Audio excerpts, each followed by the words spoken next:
ভাই ভিডিওটা একটু দেখেন, আপনি হাসতে বাধ্য হবেন, আমি গ্যারান্টি দিলাম। হ্যাঁ, ফাইজলামি তো একটা লিমিট থাকা দরকার। এটা আবার কোন ধরনের ফাইজলামি একটু দেখেন। ডাক্তারে কিন্তু রোগী একটা নিয়ে আসছে। হ্যাঁ, এটা আদৌ রোগী নাকি লাশ আপনারা দেখেন তাহলে বুঝতে পারবেন। ডাক্তারে একদম কাপড় টাপড় জায়গায় সবকিছু দেখা খাতার ভিতরে সিগনেচার করে হ্যাঁ চলে যাবে এখান থেকে। ডাইকা দিছে কিন্তু। হ্যাঁ, পাশে থাকা লোকটার অবস্থাটা কি হয় শুধু একটু দেখেন। ডাক্তার চলে যাইতেছে, এখন ওই লোকটার খালি চেহারাটা দেখেন, ভয় ওনার কি অবস্থাটা হইতেছে। হ্যাঁ, অলরেডি কিন্তু উনি অলরেডি ভয় পেয়ে গেছে। হ্যাঁ, তো দেখা যাক কি হয়, লাস্ট পর্যন্ত দেখেন, মজা পাবেন। হ্যাঁ, খালি কি হয় লোকটার সাথে ঘটনাটা দেখেন। হ্যাঁ, দেখতেছি কি হয় আমরা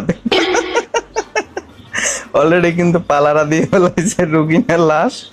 তার অবস্থা, চেহারাটা দেখেন লোকটার কি অবস্থাটা হয়েছে। লোকটা দেখেন ভয় উঠতে যায়, একদম চেয়ারের পিছনে যাই দাঁড়াইছে। হ্যাঁ, দেখেন লাস্ট পর্যন্ত দেখেন কি হয়, মজা পাবেন। উনি খালি দেখেন লাশ কিভাবে উঠে বসছে ভয়ে। ভয়ে দেখেন একবারে যে চুলের নিচে ঢুইকা দরজা দিয়ে বাইরে যাওয়ার চেষ্টা করতেছে। ভাই এটা কোন ধরনের ফাইজলামি? লোকটা তো আরেকটু হইলে স্টক করতে হবে ভাই।